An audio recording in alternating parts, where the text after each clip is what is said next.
अस्सलाम वालेकुम की हाल चाल ने। उम्मीद करना तुसी सारे हसदे वसदे होवोगे ते चढ़दे पंजाब तो वेखण वालियां नूं प्यार भरी सत श्री अकाल। वेलकम करना तुहानूं सारिआं नूं अज एक नवे दिन ते नवी वीडियो दे विच। मैं इस टाइम मौजूद हाँ पिंड जामन जो कि बिल्कुल बॉर्डर जीरो लाइन के करीब आखिरी पिंड हैगा वे। इस पिंड दे विच आके मैं पहले एक ऑलरेडी वीडियो बना चुकिया वां। दोबारा आने का मकसद ये वे कि इस पिंड दे विच बाबा गुरु नानक देव जी अपनी हयाती दे विच 3 दफ़ा इस पिंड च चक्कर ला चुके ने ते इत्थे गुरुद्वारा हैगा पहली पातशाही रोड़ी साहब।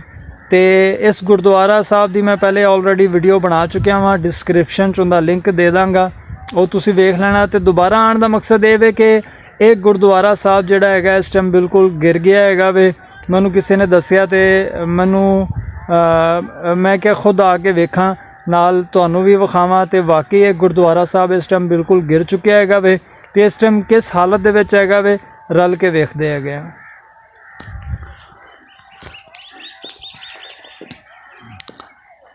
ए गुरुद्वारा साहब पहली पातशाही रोड़ी साहब। लास्ट जिहड़ी मैं वीडियो बनाई सी उस वीडियो दे विच भी मैं कहा सी कि गुरुद्वारा साहब जिहड़ा हैगा ना बिल्कुल उस टाइम काफ़ी सारियां तरेड़ा आईयां हुई सन। तो इनू जिहड़ा हैगा ना वो कामे बाला जिहड़ा हैगा उन्होंने चाहिदा हैगा सी कि इनू रिकवर करन, क्योंकि जिहड़े मजहबी मकामात हैगे ने उन्होंने देखभाल बहुत ज़रूरी हैगी, विरसा हैगा वे। पर देख सकते हो इस टाइम तुसी बिल्कुल एक साइड दी दीवार ते दूसरी साइड दी दीवार है, बाकी सारा गुरुद्वारा साहब जिहड़ा हैगा रोड़ी साहब इस टाइम गिर चुकिया हैगा वे। करीब भी ले जाके तुहानूं दिखाना वा दूसरी साइड तो भी। यह पिंड हैगा नाल जामन। यह दूसरी साइड की जिहड़ी वॉल हैगी है, एक है वॉल इस टाइम खड़ी है तो उत्ते जिहड़ी गुमटी हैगी है वो भी बिल्कुल गिर चुकी हैगी है। वीडियो जिहड़ी पहले वाली हैगी उहदे विच तुसीं वेखोगे ना, पूरी वीडियो तुसीं वेखना तुहानूं पता चल जाएगा। वो अंदरों जिहड़ियां सीढ़ियां हैगियां वो बिल्कुल उहदे तो मैं गया उत्ते जाके गुमटी भी तुहानूं विखाई। उस टाइम भी उहदे च तरेड़ां हैगियां सन, काफ़ी ज़्यादा हैगियां सन।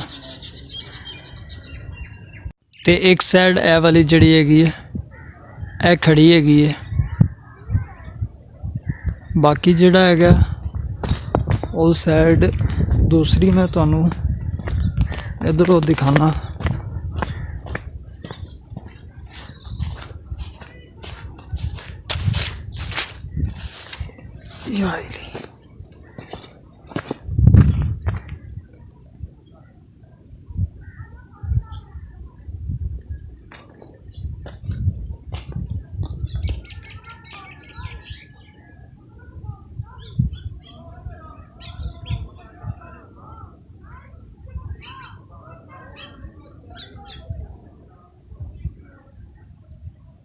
गुरुद्वारा साहब के सामने बिल्कुल है पानी का तलाव हैगा वे, अज भी है मौजूद हैगा वे।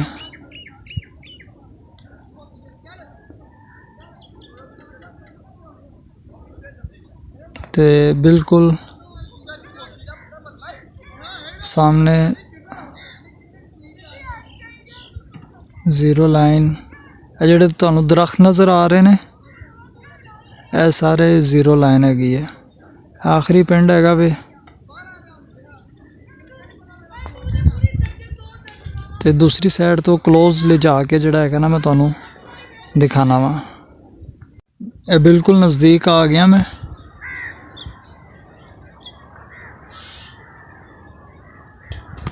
ते अंदर जिहड़ा हैगा क्योंकि नज़दीक इंदे भी खड़ा होना जिहड़ा हैगा ना इनकी हालत इंज हुई है कि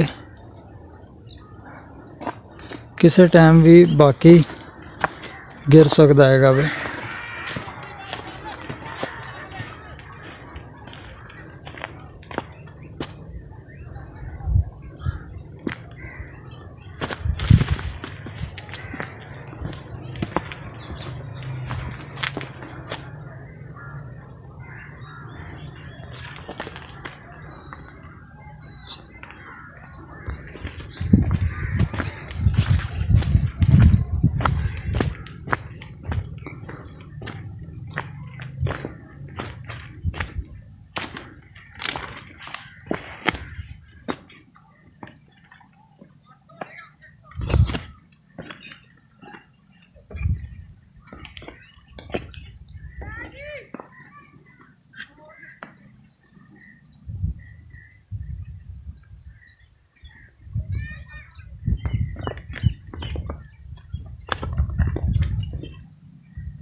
ਇਹ ਸਾਰੀਆਂ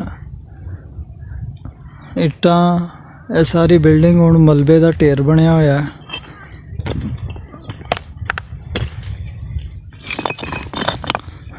ਇਹ ਵੇਖੋ, ਇਹ ਉਸ ਵੇਲੇ ਦੀ ਇੱਟ ਲੱਗੀ ਹੋਈ ਹੈ ਤੇ ਇਹਦੇ ਵਿੱਚ ਤੁਸੀਂ ਇਹ ਵੇਖੋ ਗਾਰਾ ਹੈਗਾ, ਸੀਮੈਂਟ ਨਹੀਂ ਹੈਗਾ, ਗਾਰੇ ਦੀ ਚੁਨਾਈ ਹੈ। ਤੇ ਇਹ ਉਸ ਟਾਈਮ ਦੀ ਇੱਟ ਹੈਗੀ ਹੈ, ਬਿਲਕੁਲ ਛੋਟੀਆਂ ਨਾਨਕਸ਼ਾਹੀ ਇੱਟਾਂ ਹੈਗੀਆਂ ਨੇ।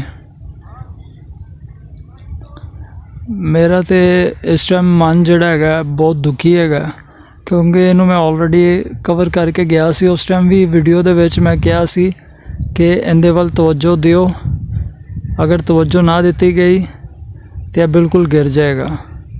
ਠੀਕ ਅੱਜ 1 ਸਾਲ ਬਾਅਦ ਜਿਹੜਾ ਹੈਗਾ ਮੈਂ ਦੁਬਾਰਾ ਆਇਆ ਵਾਂ ਤੇ ਇਹ ਬਿਲਕੁਲ ਗਿਰ ਚੁੱਕਿਆ ਹੈਗਾ ਵੇ। ਜਿਹੜੇ ਮੁੰਤਜ਼ਮੀਨ ਹੈਗੇ ਨੇ, ਜਿਨ੍ਹਾਂ ਦੀਆਂ ਡਿਊਟੀਆਂ ਹੈਗੀਆਂ ਨੇ ਸਿਰਫ ਇਹੀ ਕੰਮ, ਇਹਨਾਂ ਚੀਜ਼ਾਂ ਨੂੰ ਵੇਖਣਾ, ਇਹਨਾਂ ਨੂੰ ਮੇਨਟੇਨ ਕਰਨਾ।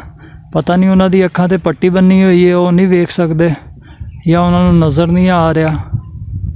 ਕੀ ਕਹਿ ਸਕਨੇ ਆ ਅਸੀਂ? ਤਾਂ ਬਸ ਵਿਖਾ ਸਕਨੇ ਆ ਜਾਂ ਦੱਸ ਸਕਨੇ ਆ।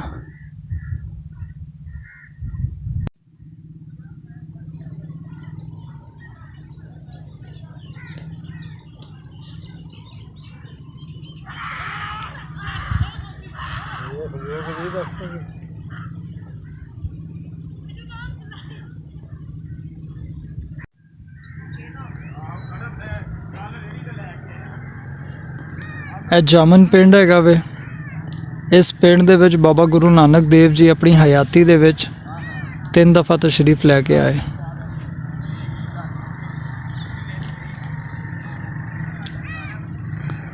ਤੇ ਇਹ ਗੁਰਦੁਆਰਾ ਪਹਿਲੀ ਪਾਤਸ਼ਾਹੀ ਰੋੜੀ ਸਾਹਿਬ ਜੋ ਕਿ ਗਿਰ ਚੁੱਕਿਆ